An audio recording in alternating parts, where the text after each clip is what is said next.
ఇలా guys actually మనమైతే ఈరోజు మ్యాక్ ఓఎస్‌లో సి కంపైలర్ ఎలా ఇన్‌స్టాల్ చేయాలో తెలుసుకోవాలి.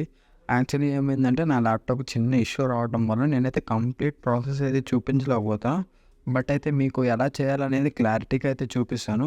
జస్ట్ ఏం లేదు గైస్, నేను ఈ లింక్ అది brew.sh అనేది నేను డిస్క్రిప్షన్‌లో ఇస్తాను. లేకపోతే జస్ట్ ఆన్‌లైన్‌లోకెళ్ళి బ్రీవ్ ఇన్‌స్టాల్ అని అయితే కొట్టండి.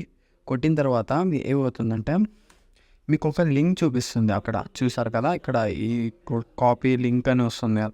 అది లింక్ తీసుకెళ్ళి మీ టెర్మినల్‌లో అయితే పేస్ట్ చేసేసి డైరెక్ట్ ఎంటర్ కొట్టేయండి. ఎంటర్ కొట్టిన తర్వాత ఏమవుతుందంటే ఒక పెద్ద మనకు కావాల్సిన ఫైల్స్ అన్నీ ఇన్‌స్టాల్ చేసుకుంటుంది అది. ఇన్‌స్టాల్ చేసుకున్న తర్వాత హ్మ్, ఇంకా అయిపోయినట్లే ఆల్మోస్ట్. బట్ మనం వెరిఫికేషన్ ఏం చేయాలంటే జీసీసీ -వర్షన్ అనేది కొడితే మనకైతే అది ఇన్‌స్టాల్ అయిందా లేదా అని చూపిస్తది. జస్ట్ ఏం లేదు, అది కొట్టిన తర్వాత మనకు వర్షన్ అనేది చూపిస్తుంది అంటే అది ఉన్నట్లు. లేదా ఒకవేళ జీసీసీ ఈజ్ నాట్ రికగ్నైజ్డ్ అని వస్తే అది ఇంకా ఇన్‌స్టాల్ సరిగ్గా అవ్వలేదు అన్నట్లు.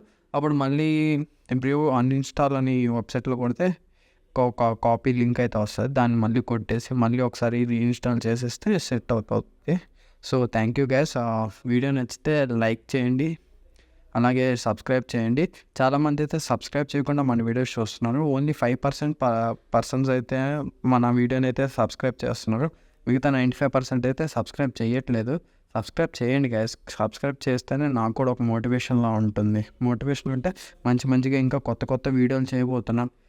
ఫ్యూచర్‌లో అయితే ఇంకా మనం సి లాంగ్వేజ్ సిరీస్ అయితే స్టార్ట్ చేయబోతున్నాం. దానికైతే నాకు మంచి మోటివేషన్ కావాలంటే మీరు సబ్స్క్రైబ్ చేయాలి. సబ్స్క్రైబ్ చేస్తేనే మోటివేషన్ వస్తది. Thank you guys.